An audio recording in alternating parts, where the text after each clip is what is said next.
So, tip number one to be able to stop at 5 is going to be serve yourself less food. If you're serving yourself a fist-sized portion to start with, you're going to be less likely to eat past a 5 if, in fact, you're starting at a 0. Now, if you're not starting at a 0, here's the truth of it. It's pretty tough to find 5 when you haven't started at empty. So if that describes you, start there. Start with empty. Start with 0, and then I think it'll be a little easier to find 5. All right.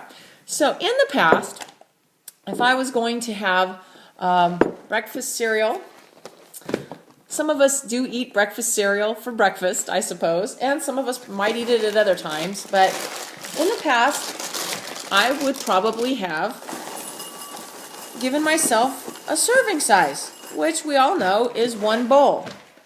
Okay? Now, with our revised or renewed or brand new commitment to 0 to 5 eating, we realize that this is probably more than I need to eat. And if it's not, if this is what I need to eat, I'll find that out another way. I'm not going to start with this, though. Okay, so let's look at what I'm going to start with. Okay, cereal's back in the box. You know, Lucky Charms, magically delicious. Instead of a bowl, and I don't use this for ice cream either, I'm going to use a mug or a cup. And this is what I would start with. And I only picked this because I think breakfast cereal is one of the most common foods that people use to eat. They at times when you wouldn't expect it. I just am guessing. Okay. So, my first portion, and ideally my only portion, is going to be a cup. And it's not even going to come all the way up to the top. Just by way of comparison, if I were to put this in my bowl, it's not even half a bowl. So I'm right there cutting back my portion size. Now, once you've got your cup of cereal, you fill it with milk, and it will take less milk too. So you'll have less milk coming into your system. Okay, so that's tip number one, is serve yourself less food. That's one of the best ways to be able to discover 5. Serve yourself less food, fist portion or less, okay? And that may seem like next to no food.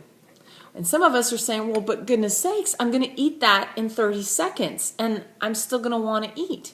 This is very common, so there are some ways to deal with it. The second tip, in fact, to stopping at 5 is slow down. How can we slow down? There's a couple ways of slowing down that have worked for me. Perhaps they'll work for you. And feel free to add your comment about other ways of slowing down in the comments here at this post. Okay. One of the ways to slow down after I've poured my milk into my cereal is use your non-dominant hand to feed yourself with. Okay, so I'm right-handed. So maybe after a while you would learn how to eat with your left hand or your non-dominant hand successfully, but during the time that it takes you to train your left hand, you're also training yourself to slow down because you are a willing participant in this process. You want to be trained to slow down. So I'm assuming that in the time that it takes you to learn how to eat efficiently and quickly with your non-dominant hand, left hand for me in this case, you are also training yourself to slow down. So that is one way of slowing down.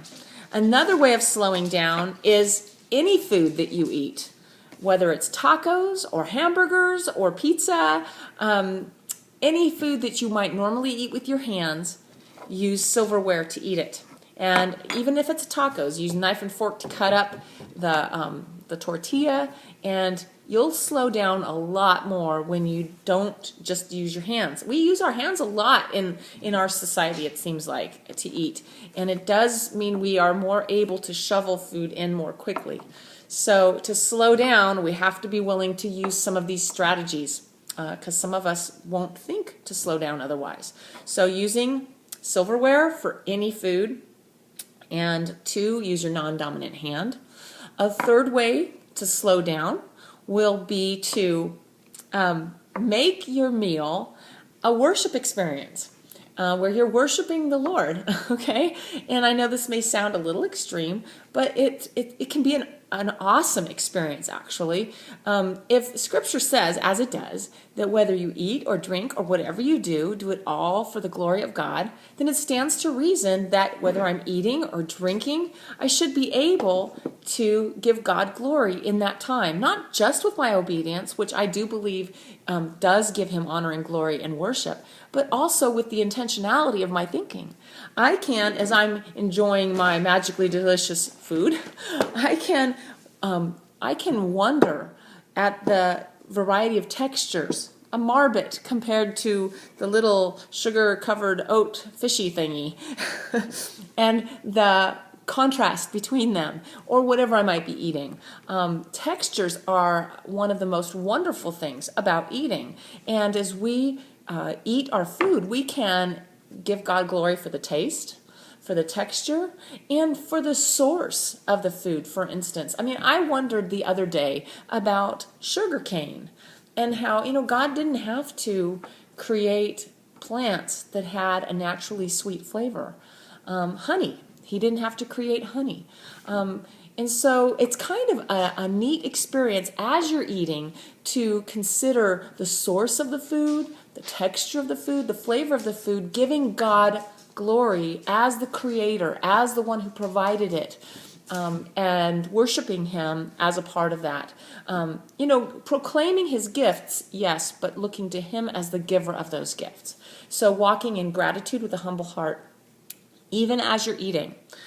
Another way to slow down when you're eating with your silverware and with your left hand is in between your bites with your offhand. Set your silverware down and get a sip of whatever beverage you're drinking with your meal. This too will slow your eating down. And if you're with people, setting your silverware down, getting your drink, conversing, and then taking another bite, setting your silverware down. It doesn't have to look like a great big hairy deal like I might be making it sound, but you can kind of find a rhythm and a way to slow down. And you're eating a smaller portion anyway, so slowing down is going to be kind of a gift to yourself. It'll last longer that way. If you eat a smaller portion as quickly as we are prone to do normally, we're going to be done so quickly, we will feel ripped off, okay? We don't want to do that. We don't want to feel that way. And so eating half as much, twice as slow, is going to cause us to feel more contentment with the amount we ate because we will know we've been obedient. Our stomachs will have a chance to signal our brain, we've had enough food. Okay, so you might want to have a secondary boundary for yourself that says no seconds. And the reason I suggest that is because at first, especially at first, we eat fast enough that we think we're not satisfied yet. And it does take our stomachs a while to signal our brains, supposedly 20 minutes, before our brains get the signal that we don't need any more food. So certainly if you're still hungry after 20 minutes, get another portion. Another smaller even portion. It may not take very much. Another tip for finding 5 is be sure you don't have open cereal boxes on your counter or on the table. You don't want any open food accessible when you're sitting down to your meal or as you walk through your kitchen or past a favorite counter or whatever. Bags of chips, you don't want to have them open. I suggest using a clip or even masking tape to shut it. I'm not beyond doing that.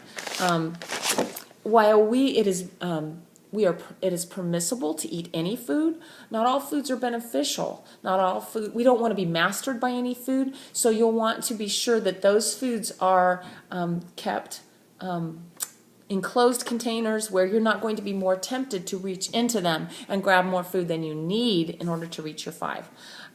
Okay, so how to find 5? First tip was serve yourself less food to start with. Another tip is to slow down, and we talked about several ways to do that. A third tip is be sure that you do not go back for seconds or having those open containers, even platters, main dishes, side dishes, salads, whatever, on the table where you're eating. I don't recommend doing that. I recommend having them on a counter in the kitchen where everybody who wants seconds will get up and go get themselves seconds. You don't have to do it that way, in which case you can put a cover over it on your table.